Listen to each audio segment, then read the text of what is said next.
La marcha peronista, o los muchachos peronistas, pero a cargo de la orquesta de Francisco Canaro, no la versión más popular, cantada por Hugo del Carril, otra de las versiones que se grabaron en aquel tiempo, que está plagado de homenajes al peronismo, a la figura de Perón, a la figura de Evita, por parte de muchos músicos de la época, pero muchos músicos de tango. El más conocido de todos, o por lo menos el que más incurrió en este hábito de homenajear al peronismo y a todo el movimiento, incluso desde antes de que exista el peronismo, fue Rodolfo Ciammarella, un hombre que, además de muchas canciones dedicadas al peronismo, ya era, podemos decir, un hombre funcional desde este hábito a lo que tenía que ver con el gobierno de Perón, al punto que, bueno, escribió marchas de todo tipo, marcha de los campeonatos infantiles Evita. Ustedes recuerdan aquel campeonato extraordinario que ganó, entre otros equipos, Morning Star de Rosario. Claro. Aquel equipo donde jugaba Pupo, Yudica, el Negro Cardoso, jugadores que jugaron en primera división. El equipo mítico. Aquel equipo mítico en donde supo estar ahí, para rellenar con el tango, Néstor Marconi, muy cerca de ese equipo, contaba en algún reportaje. Decía, las canciones de Ciammarella, el torneo de Evita, la marcha del plan quinquenal. Yo no estoy errando, incluso era alguien muy allegado a Perón, Ciammarella. Dicen que sufrió un golpe muy grande, si no me equivoco, ¿no? Que falleció en el año 73, en un momento muy crucial para la política de nuestro país, y en especial para Perón, y dice que fue un golpe durísimo. Que fue al velorio y estaba conmocionado. Los cercanos a Perón dicen que pocas veces lo vieron así conmovido, ¿no? Por el fallecimiento de Ciammarella. Bueno, la cuestión es que Ciammarella ya desde... tiene una cercanía con el movimiento... Ya desde el 4 de junio del 43, el golpe que da el Grupo de Oficiales Unidos, el GOU, donde Perón se perfilaba ahí como una de las aristas, una de las propuestas de lo que después iría tomando otro carácter, ¿no?, político. Creo que la marcha del 4 de junio es de él también. Hay varias marchas que van dedicando. Llegaban en aquel tiempo, cuando Perón ocupaba el cargo de secretario de Trabajo, luego ministro de Guerra, luego llegó hasta el cargo de vicepresidente durante el gobierno de Farrell, regalos permanentemente que venían, cuentan algunos unos cronistas, con la P como de particular, ¿no?, de discos que se grababan en caseros, donde habían todo tipo de marchas que se cantaban y que se le iban dedicando, ¿no? Pero bueno, digamos que después el tango, los artistas de tango tuvieron momentos muy definidos de homenaje a la figura de Perón. Quizá la más célebre es los versos de un payador al general Perón, que escribió Homero Mansi. Luego le dedica, según cuentan, con una especie de cenita de celos, le hace también los versos a Eva Perón, Homero Mansi. Pero bueno, muchísimos otros protagonistas de la vida tanguera que adhirieron fuertemente al peronismo. El caso de Nelio Mar, que graba La Descamisada, Héctor Mauré, ¿no es cierto?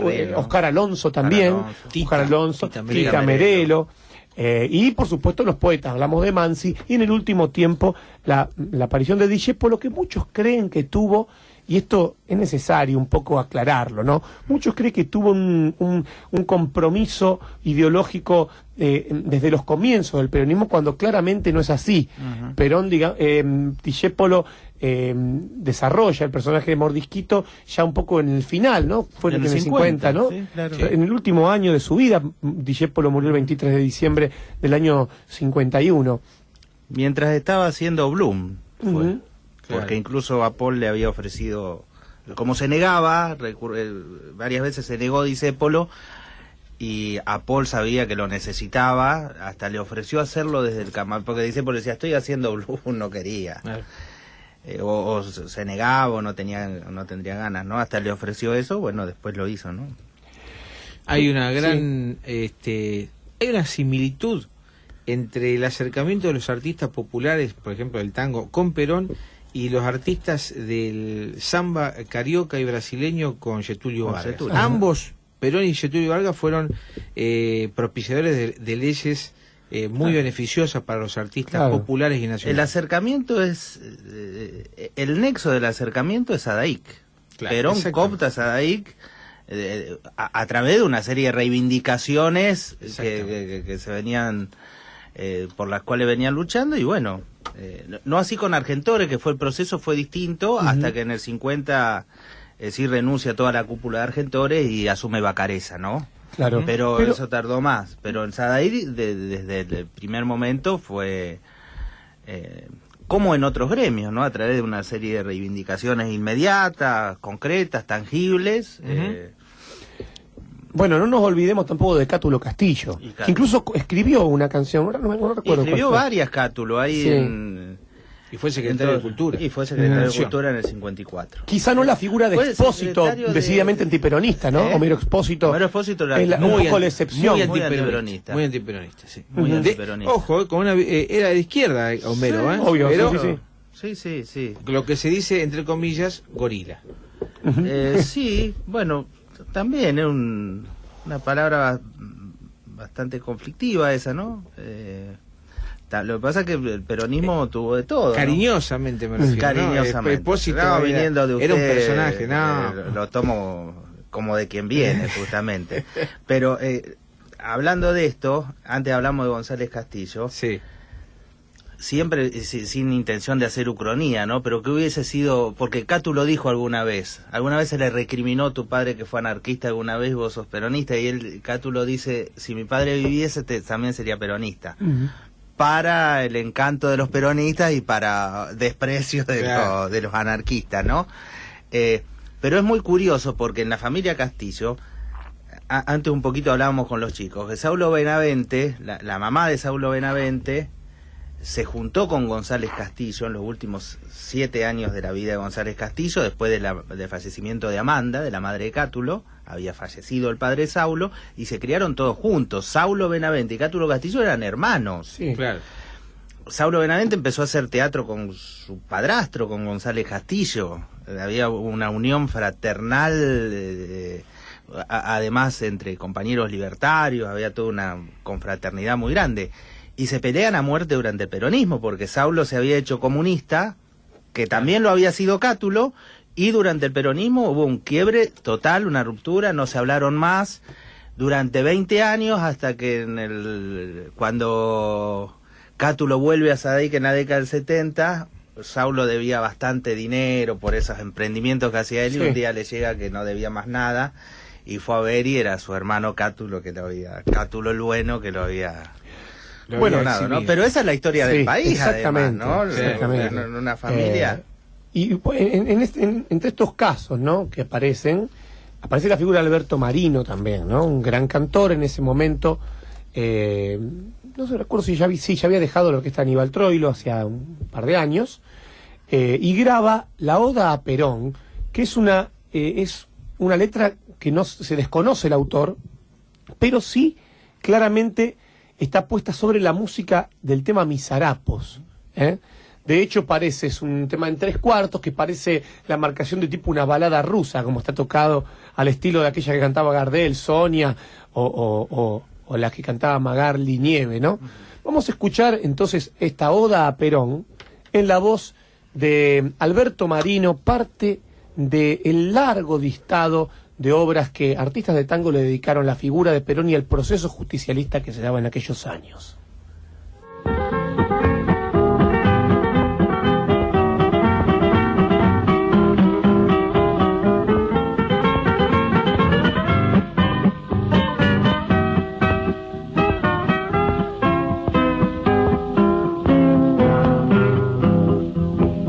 Oligarca, caballero, prototipo de negrero, que explotaste al obrero sin tenerle compasión. Ha sonado la campana anunciando el nuevo día para el pueblo que veía en Perón su salvación. Oligarca, caballero, que fumás cigarro habano, que vivís en la abundancia porque sos explotador, que jamás supo tu mano ni de pico ni de pala, para vos de entrañas malas solo queda la prisión.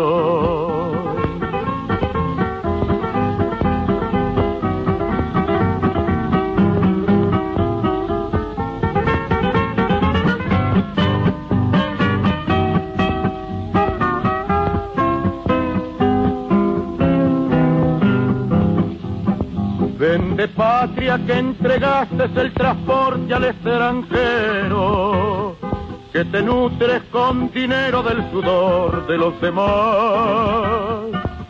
Democrático exilado sos allá en Montevideo, pero aquí te llaman reo por el Código Penal.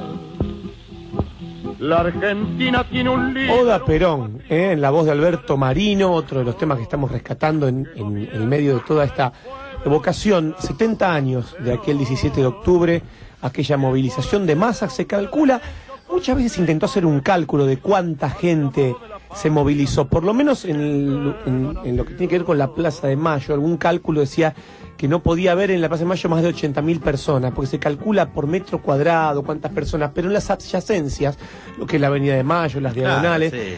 Los documentales del peronismo posterior hablaron de 500.000 personas, aunque después algunos comprobaron que en aquellos noticieros que se hacían, las imágenes que se habían puesto eran sumándole de otras movilizaciones posteriores, digamos, ¿no? Pero dicen que no hablan de menos de 200.000. Félix Luna dice 200.000 personas. O 200. Sí, pero aunque sean 100 personas, Sí.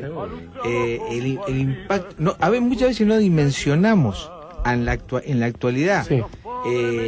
la fortaleza del obrero argentino y los institutos que tiene ganado el trabajador argentino, que impactan hasta nuestros días. El movimiento obrero argentino es uno de los más organizados y mejores organizados en América Latina, no lo dudo, y en el mundo también. Bueno, tiene que ver también con que ese obrero que estaba llegando a mojarse los pies en la fuente, como decía las clases medias altas y las oligarquías, ¿no? Era un obrero que no tenía tan vista esa clase social, porque era un obrero nuevo para ese escenario, un obrero en gran parte proveniente de los sectores rurales, lo que había ocurrido con la industrialización, a partir también de la caída de las industrias regionales, de las provincias, y que Perón sabe organizar en muy poco tiempo, con una eficacia realmente increíble. A través de la industria liviana. Claro, exactamente, y ahí empieza a decir lo de los cabecitas negras, los grasas, porque era un obrero que no era el prototipo del que estaba acostumbrado, el hijo de migrante, el hombre de las fábricas de ahí. No era el proletario de las láminas, clásico. claro, no era el proletario clásico. Era un muchacho que venía del interior, un santiagueño, un tucumano, un chaqueño, un correntino. Cosa que aparentemente molestaba más, ¿no? Y no se adaptaba a la idea que había, ¿no? Hace muy pocos años estuve en un tema de un trabajador de la carne, en una empresa que pertenece a capitales brasileños. Y entonces le pregunté al abogado de la empresa qué pensaban los empresarios. No lo entienden, me dijo. Este tema del sindicalismo argentino, los brasileños con delegados, sindicatos, que hay que consultarle al sindicato, que hay que ver qué dicen los delegados, no lo entienden. Se fueron y dejaron gerenciamiento argentino. No lo entienden, porque esto de que el delegado pueda llevar adelante los reclamos de sus compañeros y que tenga tutela y no lo puedan echar, esto no lo entienden, muchachos. Ayer te pegan un voleo, ¿sabe dónde? Y va a parar, y acá no. Y eso es la onda expansiva que no pudieron nunca más revertir. Esa cuestión En la dictadura un poco se... En la dictadura, por supuesto, pero cuando vuelve el tema de las libertades democráticas y se plasma la ley 23551, que es la ley de asociaciones sindicales, que tiene una parte mala porque no es democrática, pero tiene una parte muy buena, que es la de la tutela sindical, para que tu compañero delegado te pueda defender y no te echen al minuto y medio. Eso no tiene precio. Estamos teniendo en cuenta que este estatuto del peón de campo, la indemnización, el acceso en los hospitales policlínicos, todo lo que tiene que ver con podemos decir, esas ciertas reivindicaciones eran anteriores a que Perón sea presidente, ya estaban lanzadas. ¿Cómo vivía un radical en aquel tiempo este proceso, Segovia Vázquez? Bueno, todas buenas tardes. He llegado recién de viaje, me toma un poco sorpresivamente su pregunta, capitano, pero evidentemente los años previos al ascenso del peronismo, se vivían situaciones obreras verdaderamente sufrientes para el proletariado, para la clase trabajadora argentina. Osvaldo Bayer tiene trabajos excelentes, ¿no?, a ese respecto, reflejando situaciones de alta injusticia. Peronismo dentro de todas las lecturas posibles, ¿no?, porque es claro que se vivieron etapas persecutorias dentro del peronismo. Pero bueno, no vamos a poner el dedo en la llaga allí. Mire, el peronismo dio curso a leyes inspiradas por socialistas, por ejemplo, ¿verdad? Sí. Hizo plausible una reforma desde el punto de vista jurídico. Tengan en cuenta que en el 49 Italo Luder fue corredactor de la Constitución. Se pasó, llegamos a una Constitución liberal, la de 1853, a la llamada Constitución Social, que fue la del 49. Italo Luder fue uno de los redactores, increíblemente, por otra parte. Bueno, a partir de la inclusión, digamos, de los derechos de segunda generación, ¿no?, que serían los derechos sociales, nosotros arribamos así a una transformación importantísima dentro del esquema social argentino. Pero no hay que olvidar que esa es solo una parte. El desarrollo económico, ¿verdad?, fue importante. Lamentablemente estuvo teñido de ese sesgo persecutorio que tuvo el peronismo. Hipólito Segovia Vázquez, lo hemos querido invitar también a participar de esta charla. El señor Lautaro Kaller, se lo presento, Marcelo Lesgar, Manuel Ventureira, una grata presencia que nos ha venido a visitar. Le invito a escuchar Segovia Vázquez a la orquesta de Enrique Rodríguez, hablando de temas que estamos un poco recopilando, reivindicatorias del peronismo de aquellos años, y quizá el más, digamos, menos proselitista, podríamos decir, el menos de campaña, el más natural, el más natural, sí, de los temas que pudieron surgir en torno a la situación del obrero, en torno a la situación que vivía la sociedad en general en aquel tiempo del peronismo, y casualmente el tema Se acabó la milladura, y lo escuchamos por la orquesta de Enrique Rodríguez.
Buenos Aires está de buteo y la guita anda bailando, todo seco tiene vento, se ha forrado el pantalón, se acabó la milladura, ya no ves nadie mangando, el que fuera flaco y alto es petizo barrigón, cualquier grasa te la dije con un 100 en la cartera, metes compro en un boliche cuando el Paco va a sacar, se da corte con un auto para llegar a la primera, y en la cuarta queda seco, pero en casa hay batalla. Al casino en Mar del Plata va lo mismo el zapatero, el bacán y el verdulero, mezclados en montón, hasta el preso está de bote. Buenísima esa imagen, El verdulero va a colación al casino de Mar del Plata. Alguna vez un amigo nos contó que, hablando con algunos hombres de derecha en el Uruguay, en una reunión, en una cata de vinos, decía que le recriminaba a Perón que por culpa de él, las clases altas insoportables porteñas les habían arruinado Punta del Este, Piriápolis y todo, porque Perón le había abierto las puertas de Mar del Plata a la clase obrera. No es nada, no hay ninguna falsedad, que realmente son un poquito insoportables la gente de dinero que va al Uruguay, ¿no? Pero fíjese cómo lo fundamentaba, ¿no? Hay una anécdota que quería contar rápidamente en relación al tango, ¿no? Cuando hubo una empresa de relojes suiza, no recuerdo el nombre en este momento, que en un momento produjo un reloj despertador que tenía un dispositivo en el cual a través de una especie de cajita musical tocaba la marcha peronista. Hicieron 3 ejemplares, uno se lo regalaron a un alto dirigente de Alfa Romeo cuando estaba corriendo allí Fangio, otro se lo regalaron a Eva Perón cuando hace una gira europea, y el otro no se supo su paradero. La cuestión que este reloj, ¿saben a quién se lo regala Eva Perón? Ángel D'Agostino. Ese reloj, cuando Ángel D'Agostino muere, le queda a sus sobrinas. ¿Y quién viene a comprar ese reloj de las sobrinas de Ángel D'Agostino? Lucci, el coleccionista. Y por eso se tiene ese ejemplar de esta marcha peronista que pasó por manos tangueras, también ese reloj, una de las curiosidades en cuanto a objetos de todo este periodo.